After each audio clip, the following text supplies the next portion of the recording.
Well, my name is Joshua Chinedu Obika. I am the member representing Abuja North. Abuja North is consisting of BWARI and Abuja Municipal Area Council.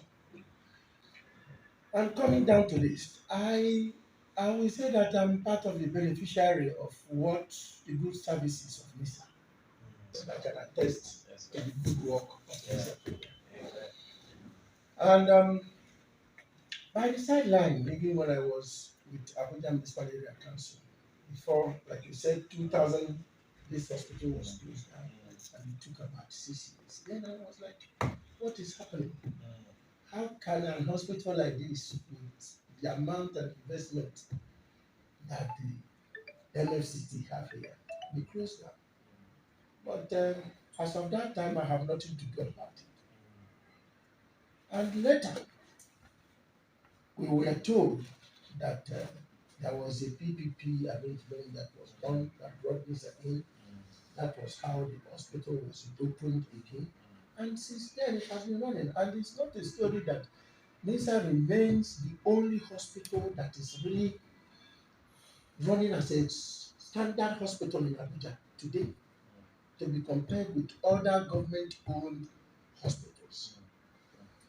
And one of the reasons that I'm here today, one,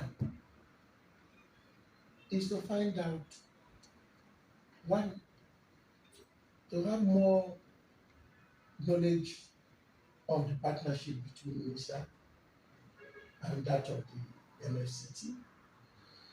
Because from what and the testimony that people are giving,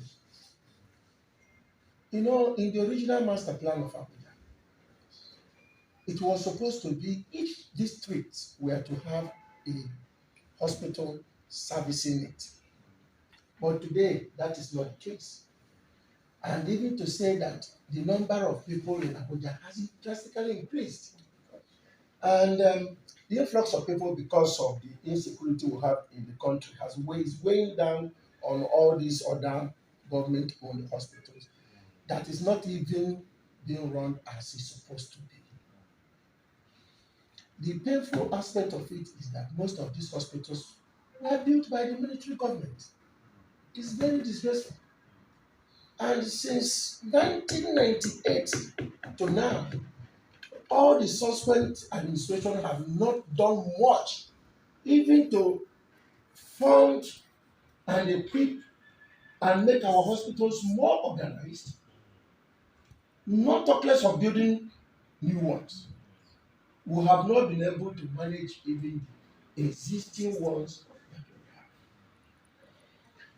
we have. And to these other districts that are not having any, if NISA can do this kind of job, I keep saying it that the only way we can be able to function better with these upcoming districts is to go into PPP arrangements just like we are having in this.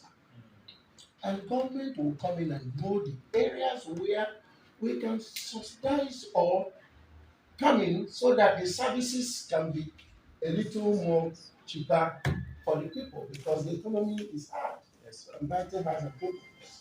And if there is any place that I'm concentrating in my own legislative agenda as a member, is education and health. Yes, and also the neglect that we have witnessed over the years in our rural communities and satellite towns in FCT. When people talk about FCT, they think it's just what you see in the city. I have 22 wards under my federal constituency. It's just about 5 of them that are in the city that are receiving government attention. Go down there, you will see there is nothing happening. And you see our hospitals. Look at Wilson Hospital, Garki, Life Camp. All of them, if you go there, you will know what I'm talking about. And that's why this was shut down at the time, because you can no longer go on. And let me say it without fear that similar thing that made this place to close down in 2000 is what is happening almost in all our other hospitals. So something must be done about it. Because if government cannot provide health care and education, what else can government give to the people? They are not meant to feed them. They are not meant to put food on the people's table. So these are the little things that government can put together for the benefits of its citizens.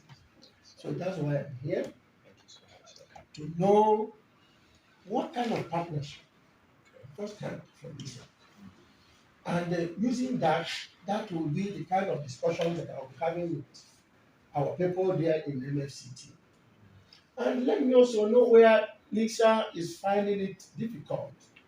Because every relationship or business arrangement have its own ups and downs. So that with that, when I'm getting in discussion with our people over there, I can be chipping in and say, okay, why not do this way? Maybe this arrangement can be better going forward if you have other things that we need. And also, if there is any way and need certain that we can be of help for them using legislative instruments to further strengthen the services that you are giving to the people of Abuja. Because truly, Garki is seen as, I don't know the English word to use, but to so many people, I've talked about my own that I have already witnessed firsthand as a person who the mom passed through me for 8 to 9 years with the arrangement that you people have here. Some of our hospitals really don't have the kind of documentation that you people have. Because I see your doctors when we come, they go on computer and they see what transacted before is well documented, but if we don't have such systems, we're having such problems. And in a place like Abuja, if our hospital standard cannot go to that level, then what do we expect from the states? So Abuja should be a base center to other hospitals in other states.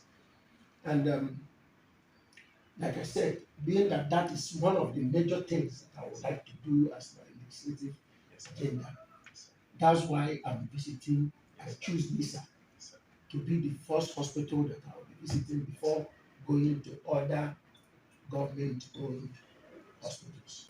What we are talking about is what will be result-oriented, and that's what I'm saying. Thank you so much. Thank you. Thank you for your time.